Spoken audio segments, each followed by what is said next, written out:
wisata Waisa Palalean sang destinasi wilayah Provinsi Sulawesi Barat.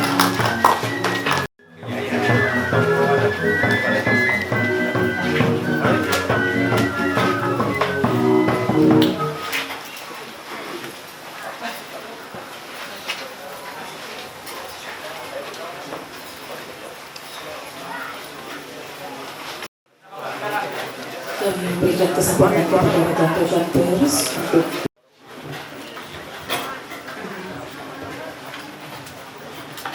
undangan yang kami hormati. Selanjutnya kita akan dengar bersama sambutan dan arahan penjabat Gubernur Sulawesi Barat kepada yang terhormat Bapak Dr. Randus Akmal Malik MSc.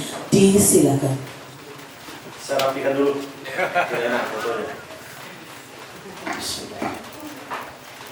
Assalamualaikum warahmatullahi wabarakatuh.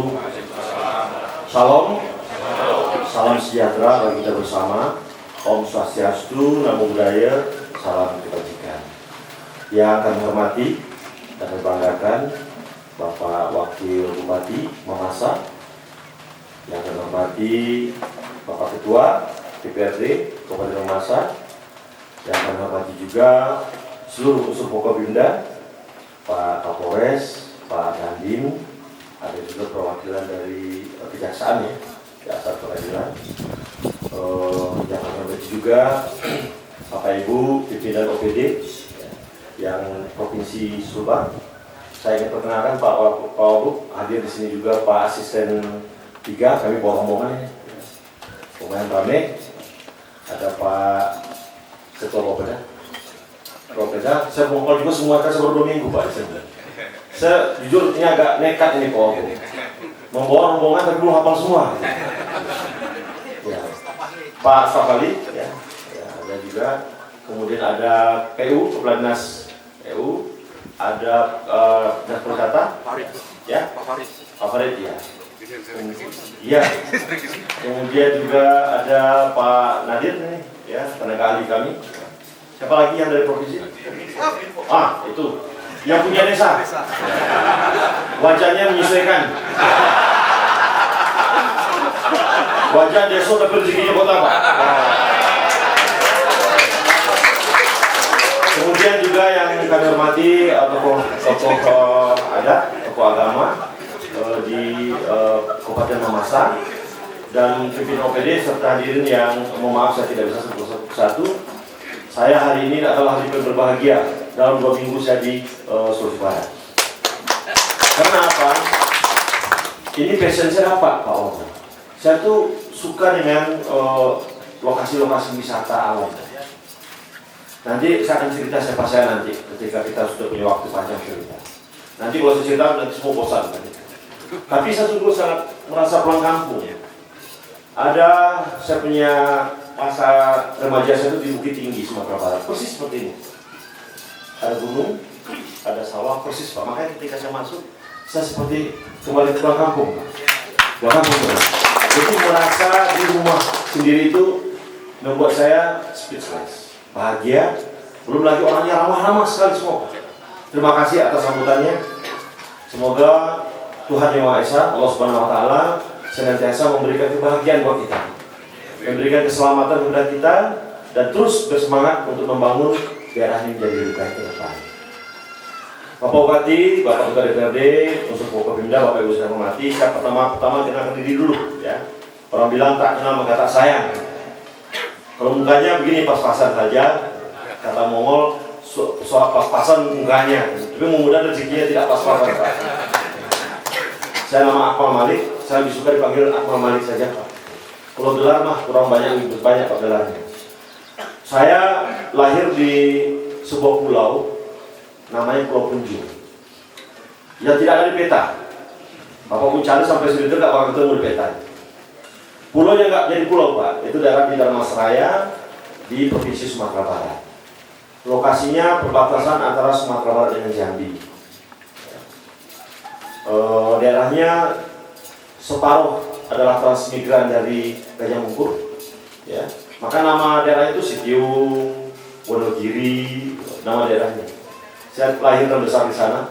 Jadi sudah terbiasa dengan kemajemukan. Saya dulu dari SD, SMP itu terbiasa dengan teman-teman dari Jawa, Pak. Sekolahnya juga sama. Sampai saya SMA begitu.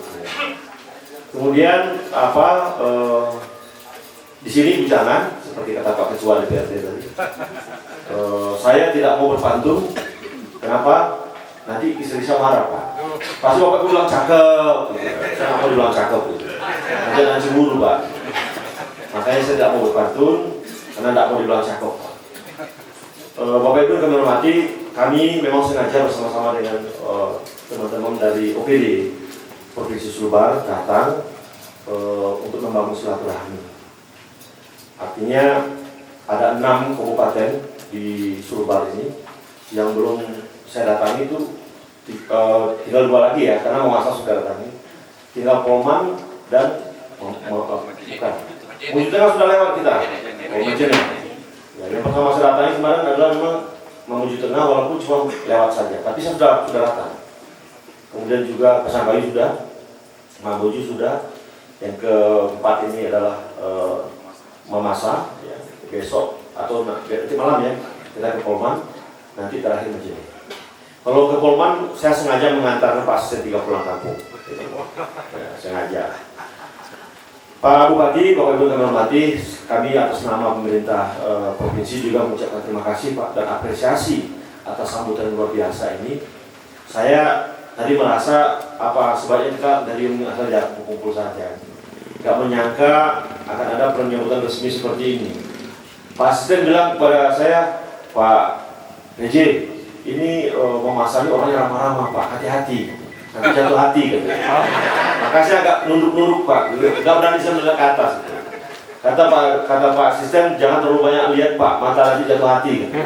Maka saya agak menunduk-nunduk. Mudah-mudahan sekali. Memang sudah jatuh hati pertama Pak, melihat daerah ini. Indah sekali. Dan ini bagi saya sebuah surga yang memang seharusnya diekspos secara luas. Saya termasuk juga penggiat pariwisata. Saya penggiat pariwisata. Bahkan teman-teman di DPR bilang begini, Pak Akmal itu memang dirjen itu cuma hobi. Ya, dirjen itu cuma hobi, kerjanya itu bisnis pariwisata. Gitu Pak. Bapak bisa lihat nanti saya punya hasil kerja pariwisata saya cukup bagus lah hasilnya. Mudah-mudahan saya lihat nanti bisa berkontribusi juga buat desa apa namanya? Ya begitulah, saya takut tulis supaya pas ya. Mudah-mudahan nanti bisa. Nanti ada Pak Dinas nanti akan bantu. Itu kenapa saya ingin mencoba mengeksplor dengan motor nanti Pak. Bukan ingin soda. Saya mau lihat titik-titik yang eksotis ya. Ya. Karena saya tahu salah satu kabupaten yang memiliki udara sejuk itu adalah Mamasa. Kalau sisanya semua memiliki jalur laut jalur pantai panas Pak. Panas sekali. Makanya di Mamuju tidak sulit mencari keringat Pak. Berdiri saja pasti berkeringat di sana. Nah, mencari keringat di sini memang akan bagus Pak Bupati. Nanti kita akan coba diskusi dulu lagi. Kemudian sekali lagi kami memang datang silaturahmi dan melihat beberapa persoalan. Tadi sudah dapat persoalannya, cuma 3 masalahnya Pak. Tidak banyak persoalan di Mawasa itu. Persoalan pertama jalan, kedua jalan lagi, yang ketiga juga jalan. Jadi 3 persoalannya itu. Artinya ada persoalan jalan yang menjadi hal yang harus kita perbaiki ke depan. Saya melihat bukan jalannya Pak, akses menurut saya, aksesibilitas. Kita boleh terpencil, tidak ada jalan. Tetapi kalau kita punya akses yang bagus, orang akan tahu kita punya potensi. Sekarang akses yang paling bagus adalah media sosial. Paling bagus. Saya punya warung, Bapak Ibu sekalian, di Bogor sana itu, saya tidak pernah promosikan Pak. Saya cuma minta semua yang datang itu selfie saja, kemudian posting, dan viral. Betapa kuatnya kekuatan media sosial. Jadi kalau persoalannya jalan bagi saya kecil Pak. Yang saya khawatirkan adalah ketika saya mencari apa nama desanya, itu lama ketemunya Pak, sama seperti saya mencari Sulbar. Dulu pertama saya google itu Sulbar di YouTube Pak. Saya ketik Sula, yang keluar itu adalah Sulawesi Utara, Sulawesi Selatan, Sulawesi Tengah. Saya ketik sampai habis Sulawesi, masih 7 yang keluar. Baru Sulawesi Barat, keluarlah Sulawesi Barat. Artinya apa? Kita masih miskin di aksesibilitas. Akses media, coba kalau percaya silakan yang punya handphone, ketik aja. Pasti belum ketemu. Sampai kemarin saya sudah mencoba untuk mendorong, tetap aja seperti itu. Artinya kita harus lebih banyak lagi Pak menggunakan media sosial. Karena yang gratis semua itu. Nah, tempat yang indah ini Pak Bupati, bagi saya bisa akan booming sepanjang sekali kita buka akses media sosial yang seluas-luasnya. Kita tidak perlu bersedih Pak. Saya banyak punya teman-teman daerah, punya teman-teman yang di daerah yang daerah terpencil, tapi didatangi. Bapak mungkin tahu Remo, NTT, Flores, ya, itu dia cuma punya sekian gubuk, ya, rumah-rumah tua itu kan, Remo, ya. 2 jam perjalanan ke sana Pak, tapi mendunia. Kemudian juga Bapak rajin mendongeng. Ada danau Longley di Amerika di Eropa itu Pak. Dia cuma menjual dongeng tentang ada makhluk panjang, lehernya panjang, ya, dan ada di dalam danau. Dan belum satu pun yang pernah melihat binatang itu. Belum satu pun pernah melihat binatang itu Pak. Tapi larisnya luar biasa. Orang luar biasa datang ke Eropa cuma untuk melihat itu dia. Dan tidak pernah ketemu. Lalu saya berpikir, bagaimana Teluk Mamuju itu juga dibuat cerita yang unik. Ada makhluk raksasa di bawahnya yang munculnya cuma tengah malam. Dan dilihat harus dengan baju putih dan sebagainya. Kita jual. Pasti banyak datang. Walaupun pada akhirnya mereka tidak pernah menemukan itu. Tetapi bagaimana kita menjual sebuah cerita, ya, menjadi sebuah potensi. Bapak tahu nggak, wisata yang paling laris di Jawa itu adalah wisata ziarah. Semalam saya cerita sama Pak Ketua KPU, ya, bagaimana wisata ziarah itu luar biasa larisnya Pak.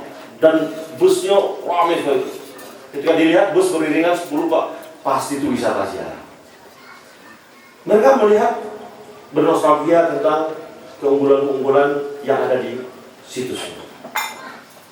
Apakah mereka menemukan? Belum tentu. Saya kemarin diskusi dengan siapa saya lupa. Karangpong ini punya potensi nggak? Punya, Pak Jundan. Ada sumur jodoh di sana, ya, sumur jodoh. Kita buat cerita yang baik Pak. Kita bikin testimoni. Pak Wabuk bikin testimoni setelah saya cuci muka di di sumur ini saya ketemu istri saya. Ya pasti. Atau setelah saya bertemu dengan di patung ini saya ketemu pacar saya. Iya, cuma kan waktu kapalnya bertemu pergi bersih Pak. Gitu.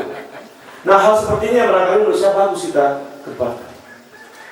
Kalau cuma maaf Pak Bupati, Bapak Ibu sekalian, teman-teman di Kabupaten Mamasa itu indah, itu adalah fakta. Ya, Mamasa itu indah, itu adalah fakta. Kalau ada mengatakan tidak, itu bohong betul. Memang indah ya. Nah, sekarang bagaimana caranya kita menyampaikan kepada orang keindahan itu harus didatangi. Saya beberapa hari lalu naik pesawat, saya selalu katakan ini, tidak bisa terbang Pak pesawatnya. Selalu ada ketidakpastian dalam penerbangan. Akhirnya saya pada satu kesimpulan, apa sih yang pasti di Subang ini? Cuma satu Pak, pesawatnya pasti tidak terbang, pasti bergerak terus. Nah, bagaimana kita bisa merubah itu? Saya katakan, ya kita harus ikhtiar.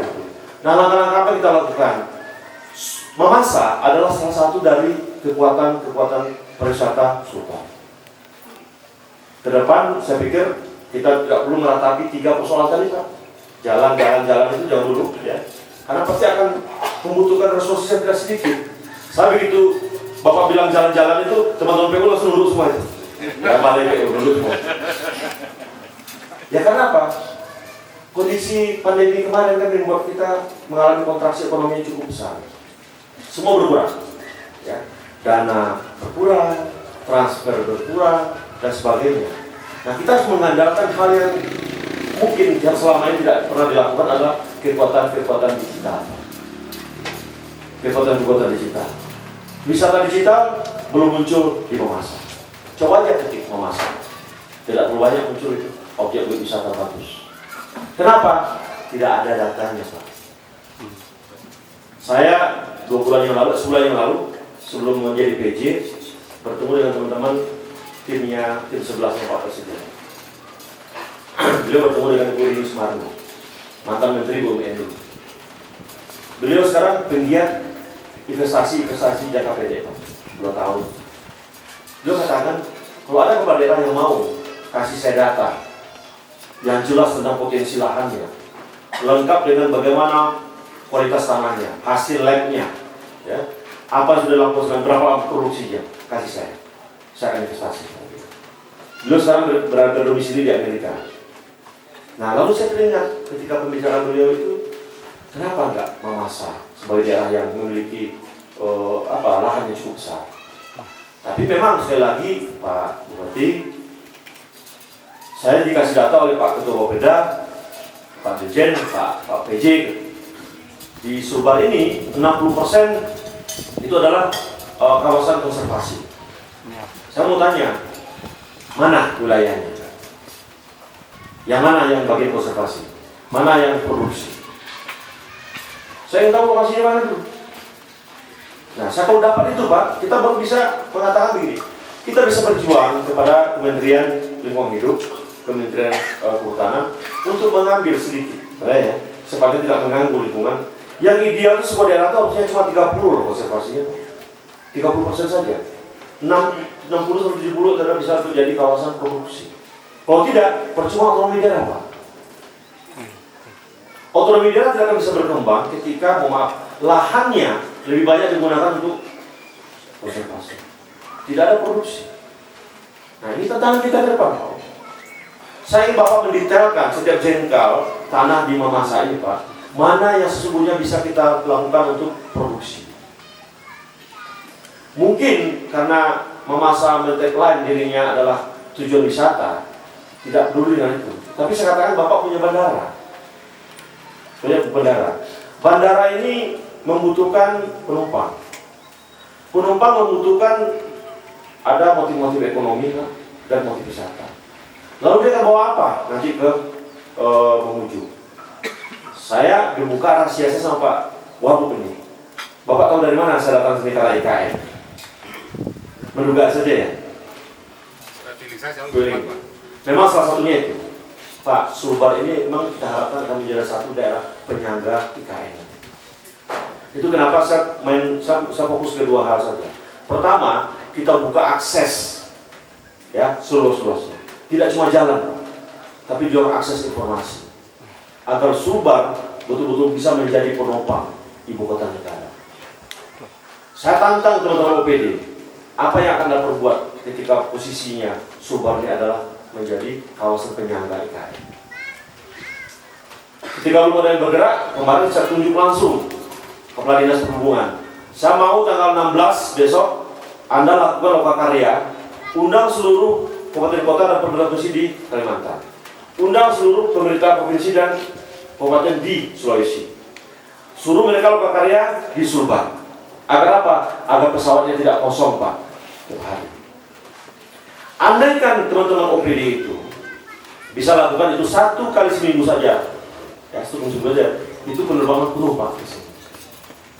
Penerbangan penuh. Saya bertemu dengan pengoca Pak Yusuf Magabrani. Dia bilang, Pak Gubernur, saya itu salah satu komisarisnya Sriwijaya. Saya bisa telepon kapan saja terbang ke Mamuju. Tapi apa kami harus bayar setiap hari? Karena penumpang tidak ada. Nah, saya katakan untuk bisa mendorong Sumbar pesawat datang ke sini Pak, cuma 2 hal yang kita lakukan. Kita subsidi pesawatnya atau kita datangkan orang ke sini. Menurut saya yang paling efisien adalah kita datangkan orang ke sini. Cuma butuh 1 lembar surat.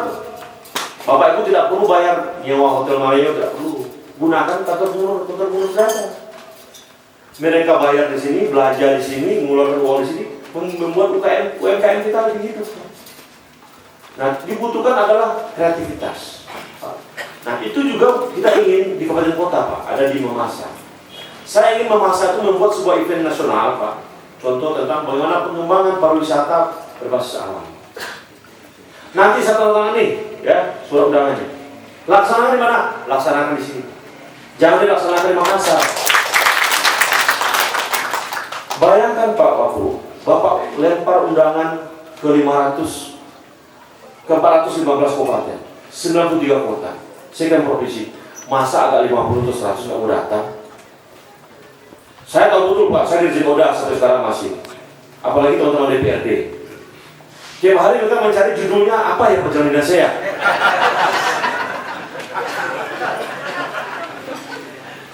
Sampai semua pilih seperti itu Pak, mencari judul. Itu adalah datang ke Pulau Moyo di Sumbawa. Paling sesuatu. Kenapa? Karyawannya ramah, senyum, membantu, kemudian selalu menawarkan apa yang bisa saya bantu dan sebagainya. Itu yang membuat saya sering ingin datang ke sana lagi. Saya juga sudah kemana-mana di Indonesia, Pak, di dunia atau kemana-mana. Tapi yang membuat saya sangat tersentuh adalah keramah tamahan pelayanan yang dilakukan oleh wisata Pulau Moyo. Wajarlah Lady Dai sama pengadaan dulu datang ke sana. Nah, ramah sama sekali Pak Bagus. Nah, kalau berpikir, apakah kita sebenarnya tidak bisa lakukan itu? Sangat bisa. Makanya hari ini Pak Karo mau mana? Saya minta berapa orang latihan hari ini? 25 orang, saya cari form lain yang suaranya merdu, yang cantik, ya. Saya minta untuk belajar tersenyum, ya. Belajar melayani. Kenapa? Mereka lah yang membuat nanti tamu-tamu akan datang. Bukan konteks negatif ya Pak ya. Hospitality dalam artinya kita menawarkan keramah tamahan kepada orang. Jadi ketika orang datang, walaupun mau apa, Pak Wagub, walaupun harus naik mobil dari Palu Pak, sakit pinggang kita sampai ke Mamuju, tapi ketika kita ketemukan keramah tamahan, hilang sakit pinggangnya Pak. Atau jauh-jauh dari Makassar ke Mamuju, capek-capek Pak, bertemu dengan orang-orang yang menawarkan keramah tamahan, senang Pak. Nah ini yang ingin kita bangun. Boleh kita tidak punya uang, tapi jangan tidak ramah. Ya, saya melihat, mohon maaf sekali lagi, ini yang belum ada di banyak daerah. Bukan di Sumbar ya, di banyak daerah Pak. Nanti kalau Sumbar saya dituduh, dilihat Pak Asisten bilang nih, kok dulu terus tuh. Di banyak Indonesia, daerah Indonesia. Jadi kita ingin menawarkan yang orang lain tidak punya. Apa itu? Keramah tamahan. Nah, juga begini Pak Bukti, Pak desa doa nih Pak, jadi kira ya. Persoalan yang juga ada di banyak daerah, saya menangani hampir Oda ini 12 tahun. Selalu kita sulit mencari data yang presisi. Ya. Kita selalu mengatakan, ketika saya tanya Ketua DPRD, Pak, berapa tingkat kemiskinan di daerah Bapak? Oh, sekian persen Pak. Banyak yang beredas nggak? Oh, diam. Tahu nggak persebarannya? Nggak tahu juga. Tahu nggak tingkatannya? Berapa yang miskin ekstrim? Berapa setengah ekstrim? Nggak tahu juga. Lalu saya katakan, bagaimana kita bikin kebijakan? Ketika sumber daya kita terbatas, rumus apapun kita pakai di dunia Pak, ketika kita tidak memiliki banyak uang, kita harus memilih skala prioritas. Mana yang didahulukan, mana yang belakang. Itu pasti rumus itu. Bagi yang pernah sekolah perencanaan, pasti dapat ilmu itu. Nah sekarang tentu bertanya, mana yang skala prioritas? Mungkin yang jago di sini itu untuk skala prioritas adalah balai PU Pak, jalan paling jago. Yang rusak-rusak dulu yang diperbaiki. Yang rusak-rusak dulu. Yang baru-baru pasti didemonstrasikan. Jadi Bapak kalau mengusulkan hal baru, pasti teman-teman dari PU ngatakan dulu. Karena anggaran kita nggak ada. Kita fokus dulu yang rusak-rusak. Nah itulah kenapa beliau bekerja keras sekarang di bawah sana membantu agar yang itu yang prioritas. Nah lalu bagaimana peran kita Pak Wagub? Saya ingin sekali lagi Pak Wagub, tolong teman-teman di Mamasa berkolaborasi kita menyiapkan data desa presisi. Saya sekarang tengah melakukan piloting di 31 desa di Sulawesi Barat. Pinginnya saya kemarin Pak, karena semangat betul, saya ingin di 575 desa. Karena saya membayangkan saya jadi PJ waktu itu di Jawa Timur, kan uangnya banyak Pak. Ternyata saya jadi PJ di Sulbar, uangnya sangat terbatas. Oke, kita ambil sampel. Kita laksanakan sekarang di 31 desa yang di jalan. Pak Jaun yang jadi ininya, jadi promotornya nanti, Pak Dinas Desa. Nah, nanti kita akan tahu Pak. Saya akan paparan nanti dengan Presiden, Insya Allah, ya bulan Juli atau Agustus. Kenapa kita pilih ini? Karena ini yang tidak dimiliki oleh daerah lain di Indonesia Pak. Tidak ada di Indonesia seperti ini. Cari daerah yang bisa mengawinkan data spasial dengan data atributif. Nggak ada. BPS saja masih menggunakan data atributif. Masih sensus. Yang menggunakan data spasial cuma big. Itu pun tinggi Pak, dari atas sana. Pakai drone, pakai apa? Pakai citra satelit. Kalau cuaca jelek ini nggak bisa lihat pohon. Maka yang paling bagus adalah kita gunakan citra drone dengan spasial, dengan nah, nanti kita akan didik anak-anak desa kita itu untuk menerbangkan drone. Kita akan didik mereka nanti untuk menjadi enumerator yang akan mengupdate data setiap waktu. Sehingga setelah kita punya Pak, kita tawarkan kepada semua pihak. Bapak tidak perlu datang promosi ke Inggris, ke Eropa, tidak. Cukup buat saja di laman website Bapak. Ditarik. Saya juga mendapat keluhan dari banyak-banyak investor. Data yang ditampilkan oleh mohon maaf sekali, ya, website Anda itu, Pak, karena 4 tahun masih itu aja datanya berubah. Saya bilang, apa tidak ada orang melahirkan di daerah itu? 4 tahun jumlah penduduknya sama, Pak. Dan wilayahnya tidak berubah. Kenapa? Tidak diupdate, Pak. Bukan tidak dilakukan, ya. Tidak diupdate. Lalu bagaimana orang akan berinvestasi ketika datanya seperti itu? Nah, itu kenapa Pak Wabu, saya mohon menasa menjadi salah satu daerah yang saya katakan kita berkontribusi untuk Indonesia. Karena dari pemahaman kami, tidak ada satupun daerah di Indonesia ini yang bisa mencoba mengkombinasikan antara data spasial dengan citra drone dengan data menteri. Kita tidak akan men-challenge data-data BPS, tetapi mempertajam Pak. Agar kita tahu ketika saya tanya sama Pak Wabu, berapa jumlah kebun kopi di sini luasnya? Bapak cukup dengan mengangkat handphone saya, dapat. Kita buat aplikasi di handphone Pak. Tahu gitu. Nah, langkah-langkah ini saya minta dukungan ke Pak Wakil Bupati. Tolong sampaikan Pak Bupati sekarang. Tidak usah keluarkan anggaran Bapak dulu. Ya. Pak Jaun cukup uangnya. Pak Jaun ya? Siap. Oh, cukup uangnya Pak Jaun. Dia kemarin agak keningnya agak berkerut ketika saya bilang 575 desa. Dia langsung diam. Pak Jaun. Tapi begitu saya bilang 31 desa saja, dia langsung gembira.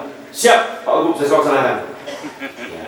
Saya ingin ini Pak nanti akan menjadi sebuah novelty, keterbaruan yang berasal dari Sultan. Kalau Bapak kuliah S3, pasti yang pertamanya ditanya oleh peneliti adalah apa sih novelty yang Anda tawarkan dalam disertasi Anda? Apa sih keterbaruan yang Anda tawarkan dalam disertasi Anda? Saya mengatakan, apa sih yang Anda buat di daerah Anda? Kita katakan, kita membuat yang daerah lain tidak buat. Apa itu? Kita punya data desa presisi. Anda tanya saja lah, berapa jumlah janda? Kami tahu nih jumlah jandanya. Itu namanya. Dengan koordinatnya juga saja. Itu Pak Jamil ahlinya itu. Dan ketika ditanya, kita juga tahu Pak, bagaimana kondisi daerah, berapa pendatang, berapa juga asli, bagaimana sebarannya. Itu berguna bagi Kota Polres untuk mendeteksi tingkat kerawanan. Begitu juga terkait dengan potensi-potensi lain Pak Dandim juga butuh itu. Nanti ini sama kayak mau maaf Bapak sekalian, sama seperti bercanda teman-teman saya. Dia beli tongkat Ali, tongkat Madura. Kenapa dia beli? Dia beli satu untuk bersama. Paham kan? Bukan paham itu balik kata saya. Yang pahamnya dia baca gitu. Sama seperti teman saya, dia beli kopi bongkar, kopi kekuatan untuk laki-laki. Beli kopi minum satu untuk berdua. Sama seperti data ini Pak. Saya siapkan data satu, tapi untuk kepentingan semua. Data itu akan menjadi instrumen nanti bagi DPRD untuk melakukan monitoring. Agar jangan ribut lagi Pak antara DPRD dan pemerintah. Kenapa? Ada perbedaan keyakinan. Bapak yakin banyak kebun di sini, pemerintah yakin tidak ada kebun. Nah begitu juga media. Media juga akan kita kasih data itu Pak. Untuk apa? Biar Bapak satu frame yang kami biar jadi bahasa jangan aneh-aneh. Begitu juga NGO Pak, nomor NGO. Kita kasih datanya untuk mengawasi kita bekerja. Nah, itu kenapa Pak Wakil Bupati, saya ingin sekali lagi banyak yang juga miring jauh-jauh dari Jakarta kok cuma programnya data. Bapak jangan approach seperti itu. Itu yang membuat Indonesia ini Pak tidak berdaulat sejak merdeka. Tahu nggak Bapak sekalian? Kita sudah merdeka 77 tahun yang lalu. Satu-satunya kita yang merdeka cuma satu, apa? Kita tidak merdeka dengan data kita. Kita masih dijajah data oleh data luar, Pak. Data orang luar melakukan survei, dibuat data sendiri. Semua data dari luar negeri, Pak. Saya kampung halaman saya Sumatera Barat, Pak. Ketika saya bercerita tentang budaya atau bahan-bahan peninggalan-peninggalan itu, Pak, itu cuma ada di Belanda, Pak. Disuplai sama tentang ini peninggalan zaman dulu. Saya yakin sama seperti Sulbar juga. Ketika Belanda menjajah kita dulu, semua artefak kita dibawa ke luar negeri. Itu, Pak. Lalu mereka kasih kita data dari sana. Pertanyaannya, benar nggak sih datanya?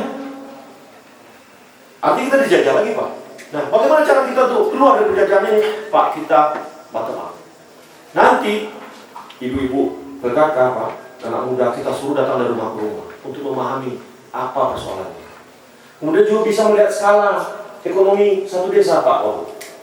Saya nggak tahu, ini desa ini berapa skala ekonominya, berapa penghasilannya, berapa pengeluarannya.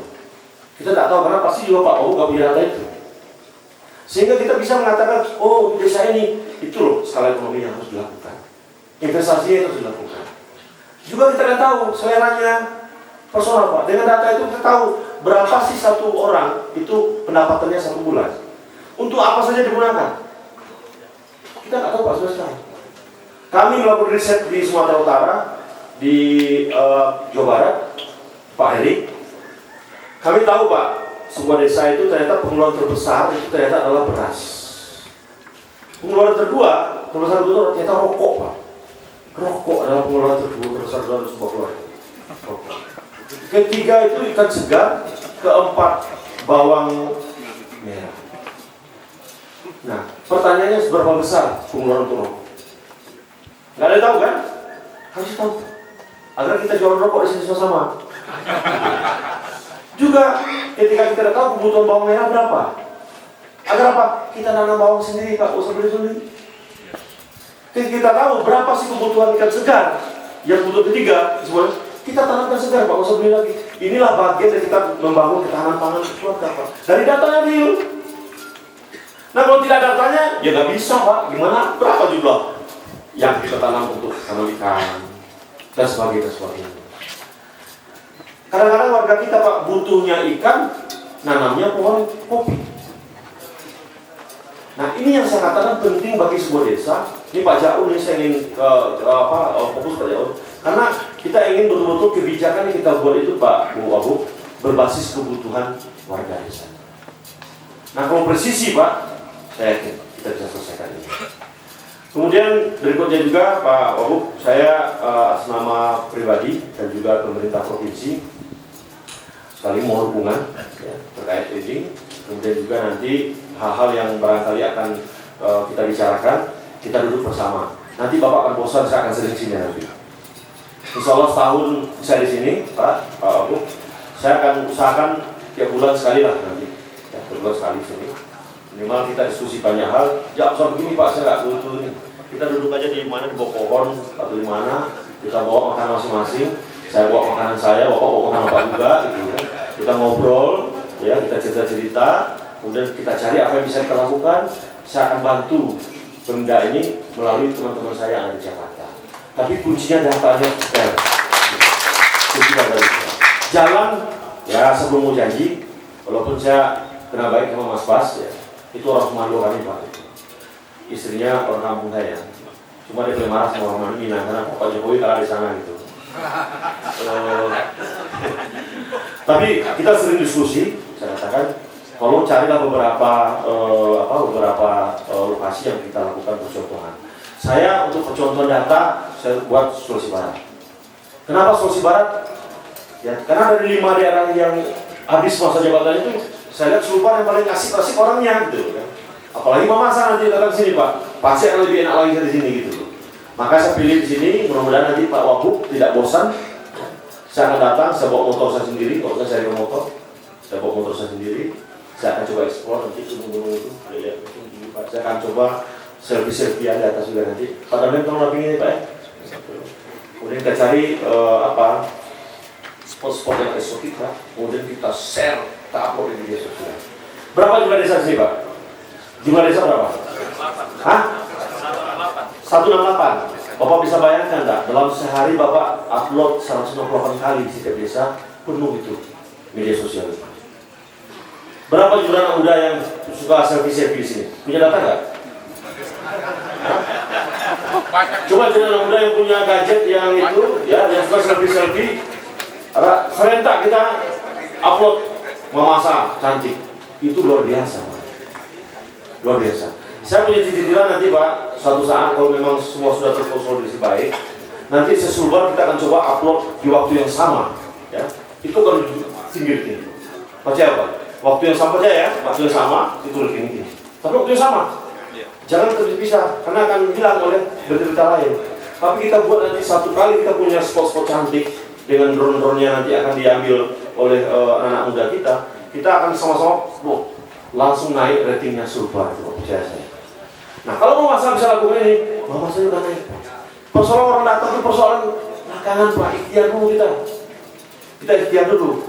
Tidak perlu persoalan jalan, nanti balai jalan kabur, Pak. Kalau cerita jalan kita kan, dia kabur nanti pulang duluan dia gitu. Nanti kita cerita dulu yang apa yang bisa kita lakukan. Ya, yang bisa lakukan adalah kita ambil yang cantik, maksudnya tempat yang cantik, Pak, di sini nanti lain ceritanya. Kalau spot yang cantik kita upload di media sosial. Bapak percaya saja. Seperti iklan, percayalah apa kata Rudi. Kalau itu kita lakukan, Pak, insya Allah Mamasa akan tumbuh. Persoalan pesawat, persoalan belakangan, Pak. Orang sudah punya keinginan datang ke sini, nggak bisa dihambat. Orang ke Wairebo sana aja yang jauh datang, Pak. Kuncinya adalah kita siapkan foto-foto cantik, kita siapkan foto cantik di media-media sosial sehingga orang akan datang. Mungkin itu paling realistis dulu, Pak, sekarang. Ya.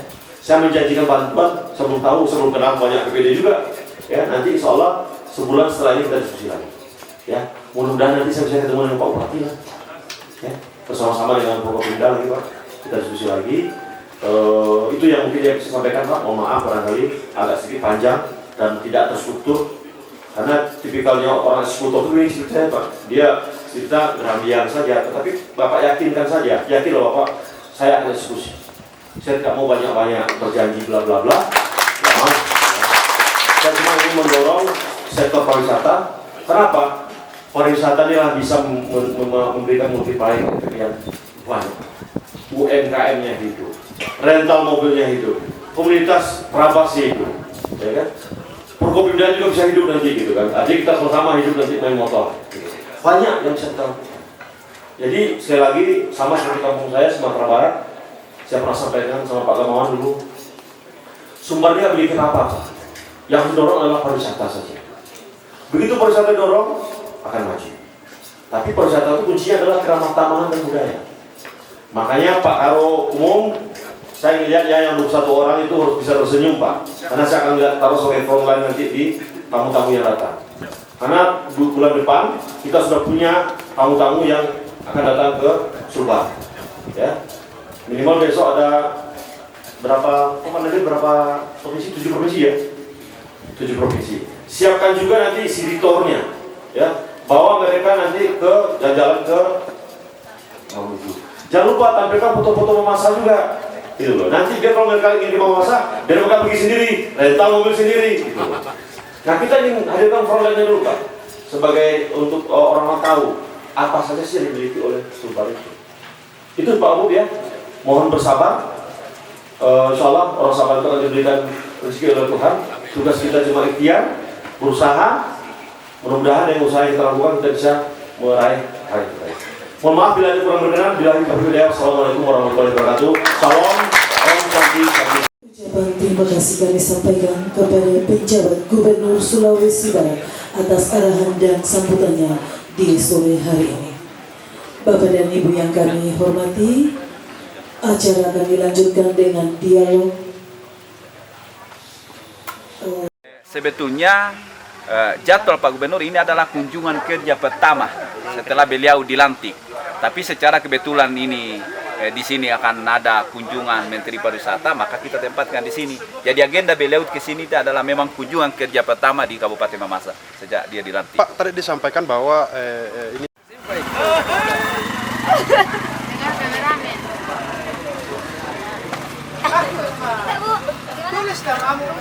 Halo. Cantik ya. baju balanda. Itu dia.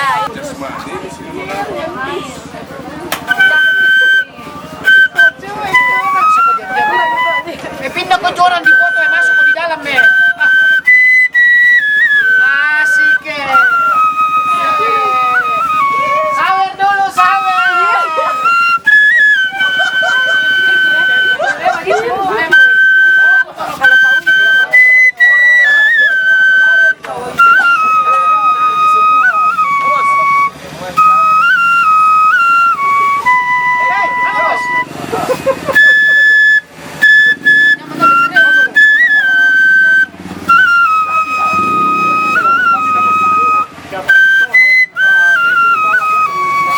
Iya, gitu ya.